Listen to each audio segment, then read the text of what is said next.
Welcome to the Own It Powercast, the place to be when you get serious about making big changes and accelerating growth in your life and in your relationships. Finally create the life you've always wanted, living life on your own terms. Learn how to take your fear and turn it into powerful choices that will create sustained change. Now your host, Mary Baker. Hey everyone, welcome back to the Own It Powercast, a place where you can come to get what you need to move yourself forward. Hey, it's Mary Baker and welcome to episode 137, Building Connection. What is emotional intimacy? So this month we're actually going to go a little more in depth about connection that we started talking about last month, and more specifically how important emotional intimacy is to our relationships. So if you haven't had a chance to listen to the most recent episodes, it might be helpful to do all of that first so that everything we talk about this month will make more sense. So if you've listened to the podcast for a while, you know that I really value emotional safety in relationships. Being a counselor for many years and a coach, I can tell you that it is the most important thing we can have in our relationships. And without it, relationships can't be healthy in my mind, and usually don't last. Typically, there's a lot of conflict, there's toxicity, there's often manipulation and abuse. And I think we talk about those things a lot, but do we really understand what true connection is? What is real emotional intimacy? So the Wikipedia definition is, emotional intimacy is a psychological event that happens when trust levels and communication between two people are such that it fosters the mutual sharing of one another's deepest selves. I really like this definition, that's why I wanted to share it with you. It goes on to say, depending on the background and conventions of the participants, emotional intimacy might involve disclosing thoughts, feelings, and emotions in order to reach an understanding, offer mutual support, or build a sense of community. And then finally, deep intimacy requires a high level of transparency and openness, and that conversation is a key point in every emotional, intimate relationship, end quote. Okay, so obviously sharing vulnerably is what it's all about. So how do you know that you have emotional intimacy in your relationship? Well, for one thing, you feel known. Like they really know who you are, not just the pieces you want to show them. Not just that codependent false self that you might put out there to be what people need, to make people smile, to hide your hurt, to hide your anger, to hide some things you're not proud of. A lot of times we have internal conflicts because part of our life we really like, but the other parts maybe don't fit, we're not proud of. We haven't looked at the truth around that kind of thing. So we have not made peace with ourselves, so we are less transparent with them. So feeling known for the good, the bad, the ugly, and the indifferent. Everything about you, all the pieces. And also, you feel like you really know their insides, and that their insides match their outsides enough that you feel safe. They are who they are. I think emotional intimacy can also be shared moments of joy, laughter, excitement, adventure, awe, sadness, grief, or anger. It's vulnerable connection where we share how we're feeling, what we're thinking, what we need, how we see ourselves, how we see them, and perhaps how we see the relationship. Those are very courageous things to do, right? I'm making it sound so easy, but we know it's not. It takes a lot of courage, and there needs to be a lot of safety in order for us to be able to do that. Cloud and Townsend, the Boundaries guys, talk about two types of trust, and I want to weave that into our conversation this month. And they say, where there is failure in empathy and understanding, trust is not built. People who devalue other people's thoughts, feelings, and opinions do not get inside their hearts. We must listen, validate, hear, and communicate that we have heard someone before we try to tell them what is right. Listening first causes that to happen, end quote. There are two types of trust that you've heard me speak of before are functional trust. Are you going to do what you said you were going to do? And emotional trust. What he just described. Can you feel safe? Not having functional trust will cause drama and conflict and frustration in your relationship, of course. But emotional trust is make or break.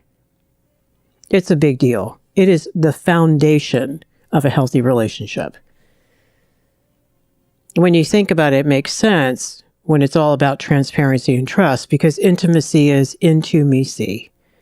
Can I let you see inside of me to see the good, what I'm not proud of, maybe where I feel less than, where I have guilt over things I've done that I have not worked through, my trauma, my insecurities, my deep fears, and my deep wishes for myself. I think sometimes we're more afraid almost to share the good stuff because we're so afraid someone's going to burst our bubble and think, who are you?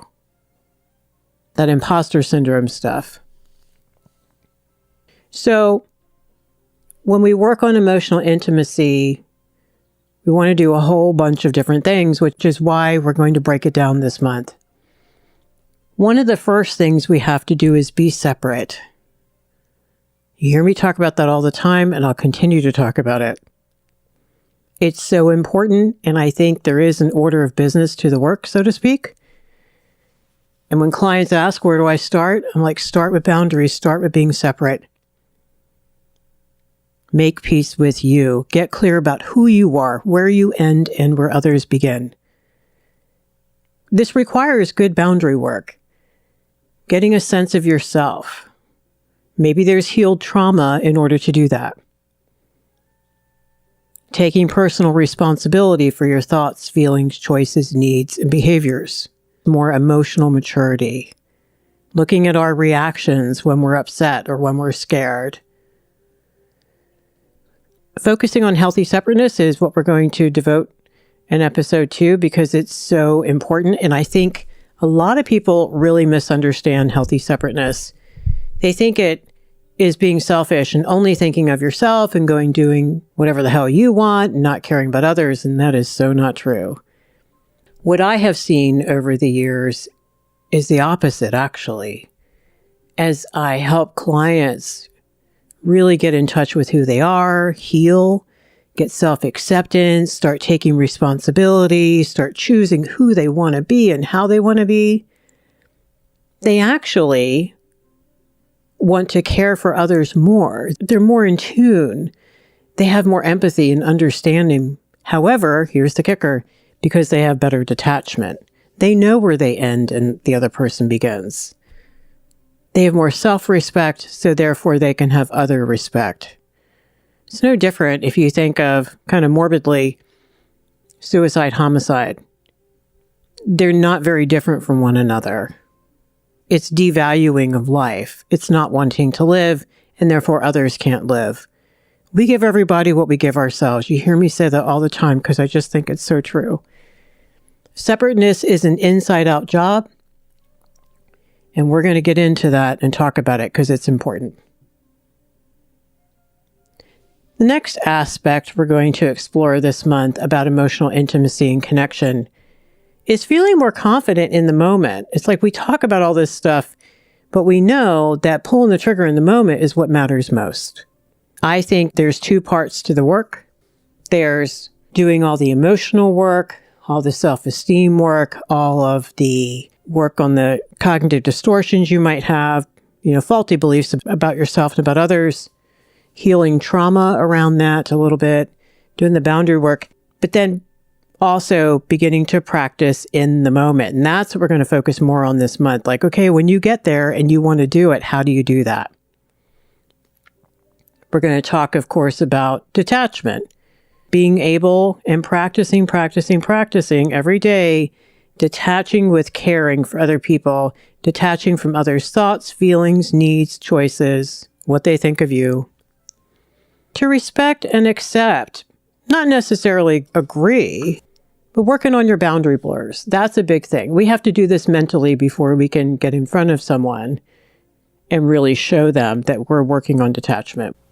We have to do it in our own head, and we have to practice, and we have to journal, and we have to get coaching around it to get better at it. Especially if you grew up with a lot of blurred boundaries in your family and those around you, there's work to be done. There's work to be done around just because they doesn't mean I, in terms of deserving. In order to show up confidently in the moment, we have to think that we deserve good things. We deserve to speak our mind, getting rid of those cognitive distortions that it's not mean, it's not selfish, it's not uncaring if we do it kindly. Because just because others don't like you setting boundaries, for example, doesn't mean it's an unhealthy thing for you to set a boundary. In fact, it's unhealthy for you not to set a boundary. So that kind of working through in our head is what I do a lot of with clients. And they get frustrated. They're like, will I ever figure this out? I'm like, yes, you will. You just have to do a lot of mental work. You're learning a new language in your head. You're learning a new relational language, I think. And that takes time and practice and trial and error. And it's about trusting yourself in the moment. We're going to talk about that, how trusting what you know, what you like, what you feel, what you need, and what you think is valid. It's valid for each of us. So coming to the table, trusting and liking more of who you are, trusting that that's a good thing, that you have a right to set a boundary, that you have a right to stand in your truth. You can detach and allow others to stand in their truth. That's what confidence is all about. Another aspect we'll talk about this month is one of my favorites, assertiveness. And apparently one of yours, because the assertiveness episodes are the most downloaded. There's 2 parts, how to gear up, like we just talked about. Again, working more on detachment and boundaries, on deserving, on self-trust, and how to practice in the moment is the other part. You know, ways to do it so you don't look like a jackass, but you also don't look like a doormat either. You come across as clear and concise and direct with emotional honesty. There's congruence with your tone, with what you're saying. You're keeping it about you, but you're clear about what you want and what you need and what you won't put up with. And working on allowing the other person to do the same. Okay, so assertiveness is another piece that we're going to talk about. So those are the aspects this month that we're going to get into. Today, I want to talk about some of the benefits of connection and why we need it. Why we need it for our mental health, why we need it for our emotional health, why we need it for our physical health and our spiritual health. One of the benefits of emotional safety is that we can relax. We can calm down our brain. We can feel safe. We can function. I think we have a good sense these days of the toll it takes on our mind and body when we don't have that sense of safety. I mean, the pandemic is a perfect example where it's a shared sense of not feeling safe at different points in the pandemic for different reasons. People not feeling physically safe, not feeling safe knowing when they will feel safe, not feeling financially safe, not feeling emotionally safe because maybe they've been isolated and couldn't connect with people that they love. So emotional safety helps us relax and helps us to function better on a really basic level, biologically and cognitively and emotionally. We need it. Another benefit is that we end up having greater self-trust that keeps growing. So it keeps growing and expanding. So when someone finally gets into a space with folks or a counselor or a coach or a group where they can be open and vulnerable, they're listened to, they're heard, they're known, they're loved, they're accepted, they learn to be separate from others and listen to others and appreciate boundaries and all that stuff, what happens is a greater sense of self-trust. We start becoming more comfortable trusting what we want, what we think we need, what we think is a great idea. We're more in touch with our intuition as opposed to without it, we're looking out there for the answers. We're looking for other people to tell us how to fix our life. We're looking at what will make them happy. And that's a mess. The acceptance that we gain from emotionally safe relationships, I think, sets us free.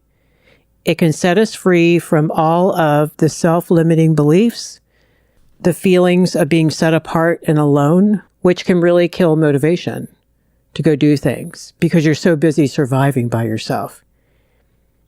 It also, and I don't think this is talked about enough, I think that acceptance that is bought and paid for, of course, in therapy, in groups, in coaching, is you can be okay. And no matter what's happened to you, it doesn't mean you have to have an awful future.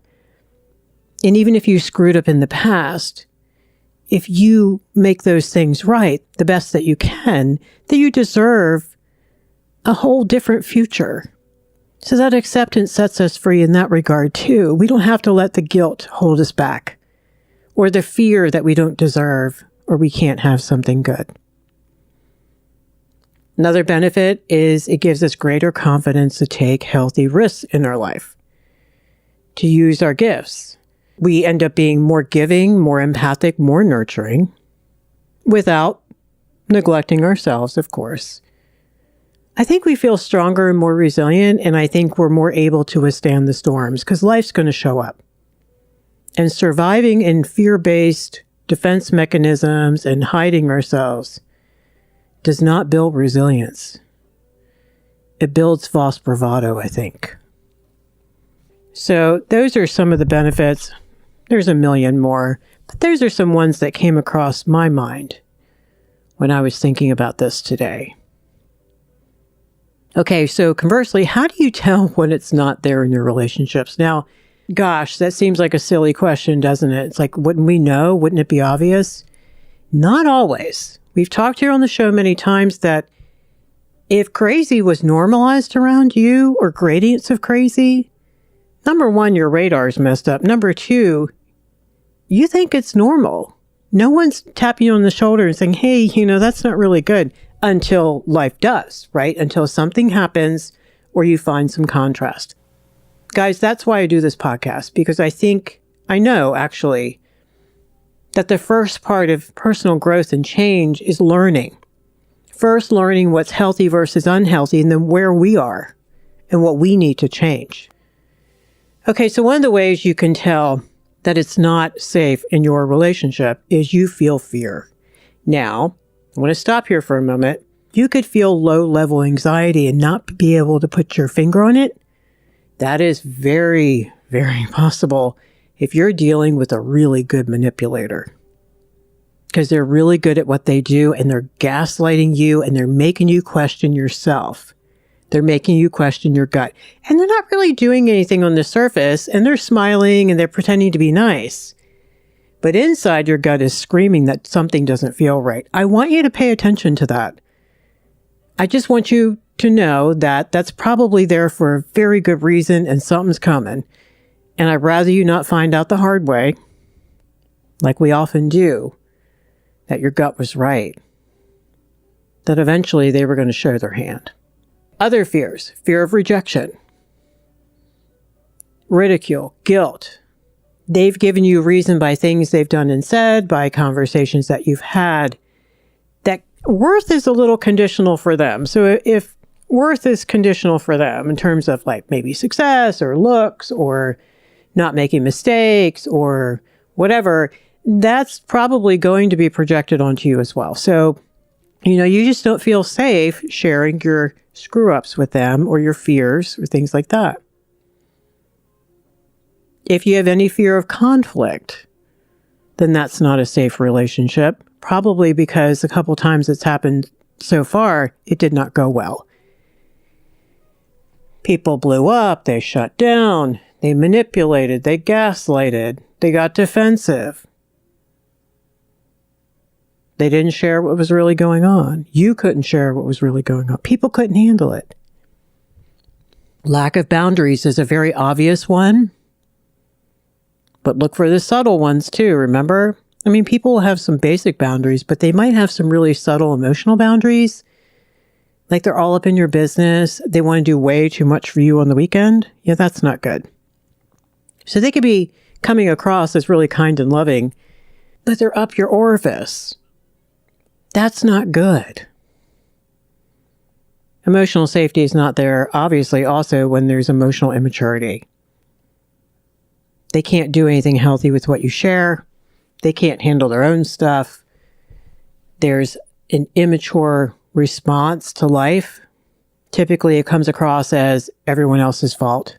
They don't take a lot of responsibility, especially for how they react in the moment. Another thing is needs are not okay, at least for one of you in the relationship. Or it's a threat to be different. What do you mean you don't want to go see that movie tonight? So differences are seen as a threat because the enmeshment, the relationship, is their oxygen right now. And if you create differences there, that's scary to them.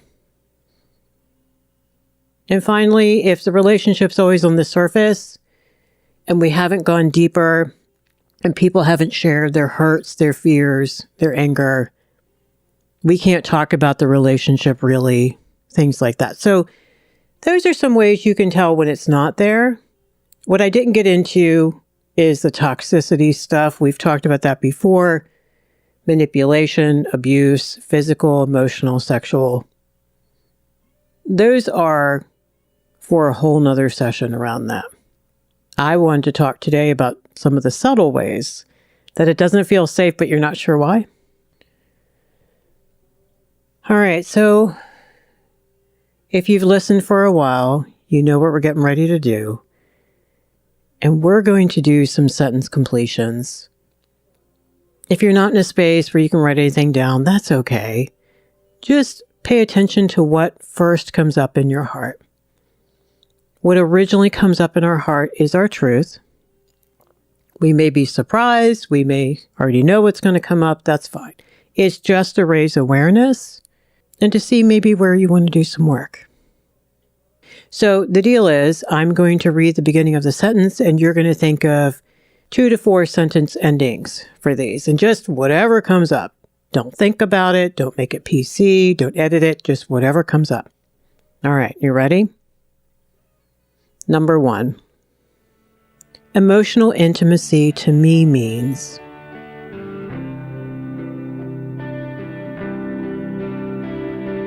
emotional intimacy to me means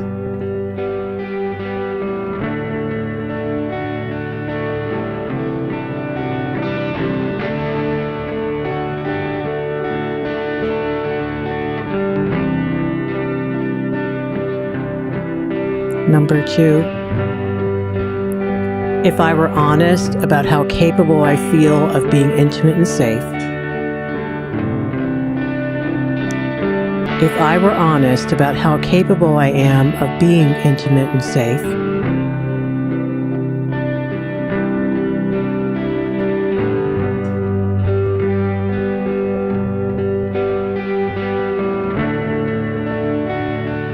And number 3, growing up, emotional safety was. Growing up, emotional safety was.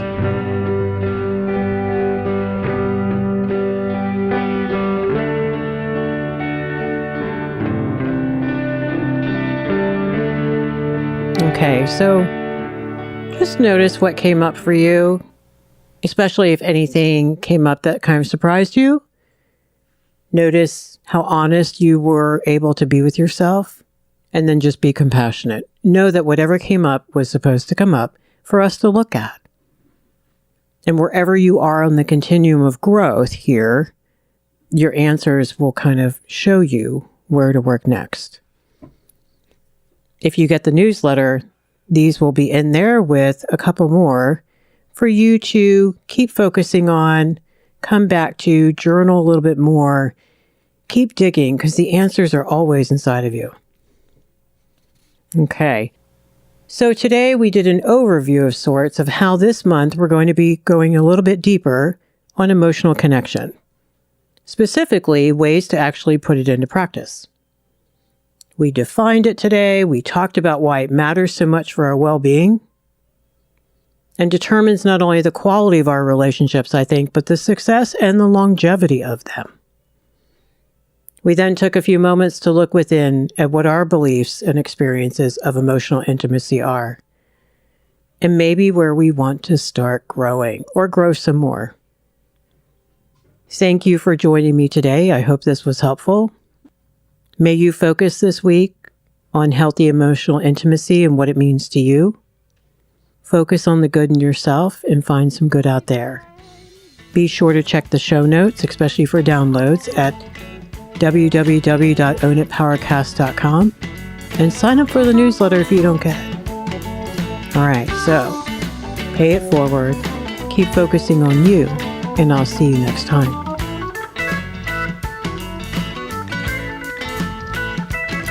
We hope you took away some useful insights and tools you can begin using right away. If you did, please leave a positive review and share on your social media.